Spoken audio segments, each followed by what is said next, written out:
तो यार top 5 European leagues की क्या स्टैंडिंग है? कौन सी टीम कहाँ पे स्टैंड करती है? क्या कुछ लीग्स की रेस ऑलरेडी खत्म हो चुकी है? क्या ऑलरेडी हमको विनर सामने नजर आ रहा है? तो बात करना शुरू करते हैं सबसे पहले सीरिया आ से। तो सीरिया आ की लीग टेबल अगर मैं तुम्हें दिखाऊं तो इंटर मिलान जो मेरी फेवरेट टीम है, second favourite team obviously, and इस लीग की the most favourite team of mine, Inter Milan पहले नंबर पे 60 पॉइंट के साथ with a game in hand against Juventus and Milan. तो आप समझ सकते हैं कि इस लीग का ऑलमोस्ट विनर डिसाइडेड है, क्योंकि कल जुवेंटस ने ऑब्वियसली उडिनीज के खिलाफ, उडिनीज जो बहुत ही इनके लीग में लो रैंक होती है, उडिनीज इज बेसिकली 15th रैंक, उनसे 1-0 हारी है जुवेंटस। एंड ऑब्वियसली नीचे बैठी हुई टीम बहुत ज्यादा दिक्कत करती है, इस लीग स्ट्रक्चर में ही माना जाता है कि एक कंसिस्टेंसी, एक लॉन्गेटिविटी होनी चाहिए, एक डिफेंस आपका काफी स्ट्रांग होना चाहिए। इंटर मिलान का जीडी आप नजर डालो तो 43 का जीडी है, 55 गोल्स मारे हैं और 12 गोल्स ही खाए हैं, सिर्फ 12 गोल्स अपनी पूरी लीग में। सबसे कम गोल्स खाए हैं तुम्हारे इंटर मिलान ने, सबसे ज्यादा गोल्स मारे हैं तुम्हारे इंटर मिलान ने। एंड क्या बताऊं इसके अलावा, 60 पॉइंट के साथ, and they are leading the race. अगर तुम प्लेयर्स पे मैं क्लिक करूं तो तुम्हें स्टैट्स पे अगर मैं दिखाऊं तो लोतारो मार्टिनेज टॉप स्कोरर है 19 गोल्स के साथ। क्या सीजन जा रहा है बंदे का। सेकंड पे लाहोविच है 12 गोल्स के साथ, फिर जिरू है, जिरू भी काफी अंडररेटेड है भाई। एंड फिर तुम बाकी नाम देख लो, बिरार्दी का भी काफी नाम मैंने सुना है, कोनानोग्लू है, थुराम है। तो यार इसमें ऑलरेडी इंटर के 3 बंदे हैं इस लिस्ट में, टॉप 10 की लिस्ट में। देख लो टॉप 5 की लिस्ट में एक्चुअली, वो तो आगे 5 नंबर पे वो हैं जिन्होंने बराबर बराबर गोल्स मारे। तो मार्कस थुराम ने 9, कोनालोग्लू ने 9, कोलालोग्लू और लोतारो का काफी अच्छा जोड़ी जमा है। एंड अगर मैं असिस्ट की बात करूं तो अगेन इसमें थुराम है, इसमें तुम्हारा गितारियान है, तो इनके असिस्ट के नंबर्स हैं। बाकी ओलिवर जीरो राफेलियाओ का भी नाम है असिस्ट के नाम पे, they also had a very good combination. तो अगर मैं पूरी लीग की बात करूं तो मुझे तो लगता है कि ये डन एंड डस्टेड है। आपकी इंटर इस लीग को जीत के ले जाएगी आराम से। इंटर ऑलरेडी एक डोमेस्टिक कप जीत चुकी है अपना, एंड अब वो इस लीग को भी अपने नाम करेगी।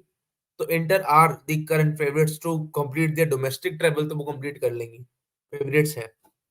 And in the Champions League मैंने हमेशा से बोला है, they are one of the most threatening teams. तो थ्रेटनिंग लगती नहीं है पर है। अगली हम बात करेंगे तुम्हारी पीएसजी की, क्योंकि जल्दी खत्म हो जाएगी। हाँ ये लीग वन है मुझे पता है, पर मैं पीएसजी की बात इसलिए कर रहा हूँ क्योंकि टॉप पे ये 50 पॉइंट के साथ बैठे हैं, 11 पॉइंट्स का डिफरेंस है। इस लीग में कुछ कंपटीशन बचा ही नहीं है। लियोन का काफी गंदा डाउनफॉल गया है 13वें स्थान पर। जो उम्मीद नहीं की थी हमने कि लियोन इतना नीचे जाएगी। एंड आपका लेंस जो छठे नंबर पे है, इन्होंने अपने काफी इंपॉर्टेंट प्लेयर्स बेच लिए, जैसे फुफाना एंड 2-3 और प्लेयर्स बेचे, जिसकी वजह से वो यहाँ आ गई। मैंने last season they were just one PSG defeat away to clinch the title, they were second. And अगर वो एक गेम का भी ऊपर नीचे होता तो ये टाइटल लेंस के नाम चले जाता लास्ट सीजन, पर यहाँ पर ये हुआ। देन अगेन अब इसमें ज्यादा बात करने का कुछ बचा भी नहीं है, क्योंकि यहाँ कोई कंपटीशन ही नहीं है। Then again we go to La Liga, and La Liga में भी सेम हाल मैं कहूंगा, कोई कंपटीशन ही नहीं है। बारसा और जिरोना, बारसा और मैड्रिड के बीच में 10 पॉइंट्स का गैप है। लास्ट टाइम बारसा 3-3 का बहुत गंदा गेम खेली, गंदा क्या मतलब, अटैकिंग अच्छा था but defensively they were very poor. लेवा का एक सीटर चांस मिस होना, एंड ये सब चीजें होना हमको दिखाती हैं कि 3 गोल मार के भी अगर हम मैच नहीं जीत पा रहे तो डिफेंसिवली बहुत सारी गलतियां हैं। वहां रियल मैड्रिड अपने कारवालो को सेंटर बैक खिला के काम निकलवा लेती है, पर बारसा का यहाँ काम नहीं निकल पा रहा। एंड ये 10 पॉइंट्स का डिफरेंस काफी ज्यादा हॉन्ट कर रहा है बारसा को। अगर जीत जाते तो ऑब्वियसली ये डिफरेंस जो है उतना ही मेंटेन रहता और जिरोना के पास पहुंच जाते, पर बारसा ने गोड़ दिया अपना एक लौता चांस। एंड यहाँ से मेरे को काफी ज्यादा फेवरेट लगते हैं real Madrid. Season turn around होने में ऑब्वियसली देर नहीं लगती, बारसा के turn it around. Same goes में तुम्हारे क्या कहते हैं, सीरिया आ में एसी मिलान के turn it around. But it takes some miraculous performance in team से, and it takes some luck as well कि सामने वाली टीम जो है जो ऊपर बैठी है वो पॉइंट ड्रॉप करे। अगर मैं अगले उस पे आऊं जो है तुम्हारा बुंडेसलीगा, क्योंकि ला लीगा है, जो ला लीगा के मैं टॉप पहले, इसका मैं टॉप स्कोरर दिखाना भूल ही गया। वैसे दिखाने की कोई बात है नहीं, क्या ही दिखाना, अम्बापे है, वैसे बहुत गोल्स मारे हैं उसने इस लीग में मैंने सुना है। खैर सीधा सीधा हम बात करते हैं अब तुम्हारे ला लीगा के टॉप गोल स्कोरर्स।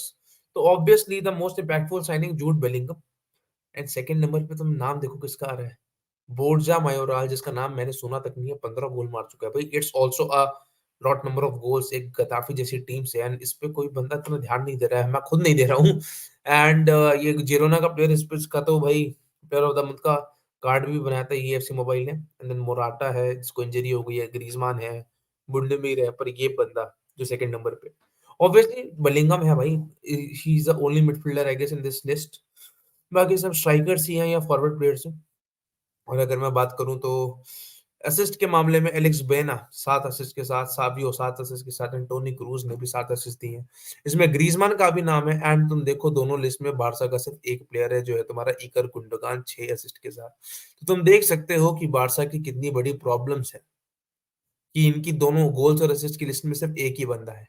एंड यहाँ एथलेटिको के ऑब्वियसली दोनों लिस्ट में ग्रीजमान का नाम है, अब मोराता का नाम है, तो उससे परफॉर्मेंस का पता चलता है। ये भी पता चलता है अभी इसमें, अब तुम कहोगे रियल मैड्रिड के भी सिर्फ 2 ही बंदों का नाम है, बट अगेन रियल मैड्रिड में हर कोई कंट्रीब्यूट कर रहा है, हर कोई अपना परफॉर्मेंस डेवलप करता है, चाहे वो कारवाहाल की सेंटर बैक वाली परफॉर्मेंस हो, चाहे वो तुम्हारे जोजुली की इंपॉर्टेंट मोमेंट्स में गोल मारने वाली परफॉर्मेंस हो। विनी तो अच्छा करता ही है, देख लो तुमसे। देन अगेन अगर हम किसी और लीग में जाए जो है हमारी बुंडेसलीगा है, तो इसमें इसमें सबसे ज्यादा चीजें इस समय इंटरेस्टिंग है। स्टुटगार्ट ने काफी अच्छा परफॉर्म किया है, डॉर्टमुंड 4th नंबर पे है, बट जो नजरें हैं वो इस पहले और दूसरे पायदान पर है, जहां लेवरकुसन ने 3-0 से हराया था बायर्न को एंड 5 पॉइंट्स का अपना गैप कर लिया था। ध्यान रखने वाली बात यह है कि इस लीग में सिर्फ 18 टीमें हैं, मतलब कि टोटल एक मैच 34, एक टीम 34 मैच खेल पाएगी, तो लेवरकुसन को सिर्फ 13 मैच और ये लीड मेंटेन रखनी है।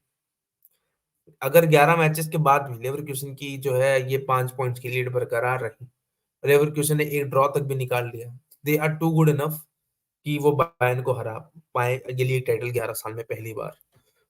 एंड अगर मैं स्टैट्स पे जाऊं तो टॉप स्कोरर यहाँ का हैरी केन है। अब तुम देखो इन टॉप स्कोरर की लिस्ट में यहाँ लेवरकुसन का एक भी प्लेयर नहीं है, शोस कि इस टीम की कितनी अच्छी इंडिविजुअल परफॉर्मेंस नहीं बल्कि टीम परफॉर्मेंस है। ग्रिमाल्डो, फ्रिंकपॉन्ग के गोल कंट्रीब्यूशंस, तो ये काफी महत्व रखता है। हैरी केन के 24 गोल हैं, गुरासी के स्टुटगार्ट का 17 गोल हैं, लाइप्जिग के ओपेंडा 15 गोल है, बहुत अच्छी पेस है इस बंदे की। अगर मैं नीचे आऊं तो असिस्ट में साने एंड यहाँ पे लेवरकुसन के बंदे आते हैं, ग्रिमाल्डो के 9 असिस्ट एंड तुम्हारे फ्लोरियन विट्स के 8 असिस्ट। एंड उनका गेम प्ले भी काफी बेहतरीन जाता है, तो ये भी हमको चीजें ध्यान में रखनी पड़ेंगी।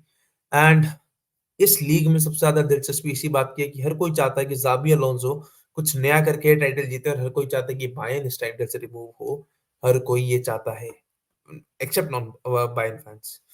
और अगर सबसे इंटरेस्टिंग जो माहौल चल रहा है वो प्रीमियर लीग की रेस का चल रहा है, क्योंकि यहाँ 3 टीम्स इस टाइटल के लिए जा रही हैं। स्पर्स का भी एक आउटसाइड चांस है क्योंकि दे आर आल्सो 47, तो यहाँ फोर्थ स्पॉट के लिए भी काफी इंपॉर्टेंट बैटल चल रही है। और यहाँ पहले 3 स्पॉट में भी, बट अगेन यहाँ पे हम एक चीज मिस आउट कर रहे हैं, सिटी का एक गेम इन हैंड जो एक इनको एडवांटेज देता है आर्सेनल के ऊपर, जो उनको एडवांटेज देता है तुम्हारे लिवरपूल के भी ऊपर, क्योंकि we all know that one game in hand, मैंने पहले ही बोला है जब से केविन डी ब्रुयने आए हैं कि ये वन गेम इन हैंड इस टीम के लिए एक मोटिवेशन रहेगा, एक एम रहेगा कि we have to win it to win the league, and this will help them to win the league. ये मेरे को पूरी तरह फीलिंग आती है। जब तक उनके हाथ में गेम इन हैंड है, they are seeing it as an opportunity to motivate themselves, grab it and score that goals, और वो 3 पॉइंट अपने खाते में लेके आए। सिटी का फॉर्म तो देख ही रहे हो, 5 विन्स लगातार, शायद ही किसी लीग में किसी ने 5 विन्स लगातार ली है। सिटी और भाई इंटर भी है, सॉरी इंटर भी है, इंटर ने भी और इंटर की अगर मैं तुम्हें विक्ट्रीज भी दिखाऊं ना, सॉरी मैं टॉपिक से थोड़ा जंप कर रहा हूँ, रोमा को तो फोटो से हराया था, दे हैड अ नॉट बहुत सारी 1-0 वाली विक्ट्रीज, फ्लोरेंटीना के खिलाफ, जुवेंटस के खिलाफ, नापोली के खिलाफ, ये सुपर कोपा इतालियाना में ये लास्ट मिनट विन मारा था लौतारो ने। तुम्हारा यहाँ एक गोल से विक्ट्री, यहाँ 1-1 से ड्रॉ इतने पहले किया था इन्होंने, बॉलगुना से कोपा इटालिया हारे भी थे राउंड ऑफ 16 में, है ना। तो ये सारी चीजें तुम देखो कि इंटर मिलान क्या करने का दम रखती है। Inter Milan is a very good team, ठीक है, बहुत अच्छी टीम। एंड शायद ये कोपा इतालिया से बाहर हो गए हैं मेरे हिसाब से, I don't have any idea ये बाहर हो गए हैं। हाँ, कोपा इतालिया से बाहर हो गए, तो डोमेस्टिक ट्रेवल तो इनका हो नहीं पाएगा क्योंकि कोपा इतालिया में ये हार के बाहर हो गए थे, ये मेरे ध्यान से उतर गया था। इसमें कौन कौन सी टीम है, लाजियो, जुवेंटस, ठीक है, ओके। तो हाँ, वापस आते हैं अब अपने मेन टॉपिक में, प्रीमियर लीग में। तो इनके अलावा कोई और टीम 5 गेम लगातार नहीं जीती है। लेवरकुसन इस पूरे सीजन अनडिफिटेड रही है, पर इन्होंने भी पिछले 5 गेम में से एक ड्रॉ किया है। एंड ला लीगा में अगर मैं रियल मैड्रिड पे आऊं तो इन्होंने भी एक ड्रॉ खेला है। एंड अगर पीएसजी में आऊं तो इन्होंने भी एक ड्रॉ खेला, तो सिर्फ 2 ही टीमें हैं जिन्हें अपने पिछले 5 गेम लगातार जीते अपनी लीग के अंदर, that's your Inter Milan and that's your man city. तो इन सब चीज़ों से हमको अंदाज़ा लगता है कि कौ ऑब्वियसली प्रीमियर लीग पे इतनी व्यूअरशिप और ये सारी चीज़ें क्यों है, क्योंकि यहाँ बैटल है, बुंडेसलीगा में टॉप 2 के लिए बैटल चल रहा है। ला लीगा का ऑलमोस्ट खत्म हो चुका है, सीrie ए और पीएसजी और तुम्हारा ये लीग वन, इन तीनों लीग्स का तो खत्म हो चुका है ऑलमोस्ट। बाकी बुंडेसलीगा एंड प्रीमियर लीग में हमको कॉम्पिटिशन देखने को मिल सकता है, स्पेशली प्रीमियर लीग में जहाँ 3 स्पॉट्स के लिए कॉम्पिटिशन है। बट अगेन आर्सेनल ने जो ये मोमेंटम पकड़ा है, ये भी जाने में ज़्यादा देर नहीं लगेगी, लिख के ले लेना। And Arsenal are not gonna win this league अपने सपने में भी। विल अपने सपने में भी आर्सेनल ये लीग नहीं जीत पाएगा। आर्सेनल को जीतने के लिए चाहिए एक अपनी बॉटलपना से ना उनको छूटना पड़ेगा, जो डॉर्टमुंड को भी करना चाहिए, तो वो काफ़ी मुश्किल है। इवन अगर स्पर्स आर्सेनल से पहले जीत सकती है, ऑब्वियसली बहुत ही बोल्ड स्टेटमेंट है, बट उनका Postecoglou has some identity to show and Spurs are one of those team जो हारी हुई सिचुएशन से 15 पॉइंट जीत सकती है एंड जीती हुई सिचुएशन से 15 पॉइंट ड्रॉप भी कर सकती है। तो ये था पूरा सम अप इन सारी चीज़ों का कि किस लीग में क्या चल रहा है। ऑलमोस्ट काफ़ी लीग्स डन एंड डस्टेड है। प्रीमियर लीग भी डन एंड डस्टेड ही समझो। मेन कंपटीशन तुम्हें बुंडेसलीगा में देखने को मिलेगा। बट प्रीमियर लीग की रेस लास्ट डे तक जाती हुई दिख सकती है, क्योंकि लिवरपूल पे वो क्लॉप वाला फैक्टर है कि ही इज लीविंग, तो his team will do his everything to win. But उनका आर्सेनल के अगेंस्ट वाली परफॉर्मेंस बहुत ही वाहियात थी। ऑब्वियसली कि अपना रीसेंट गेम जीते, बट आर्सेनल के अगेंस्ट थोड़ा स्टेप अप करने की जरूरत थी। वहां लिवरपूल का सबसे गंदा गेम आया था। Will see you until next time, तब तक के लिए टेक केयर, बाय बाय।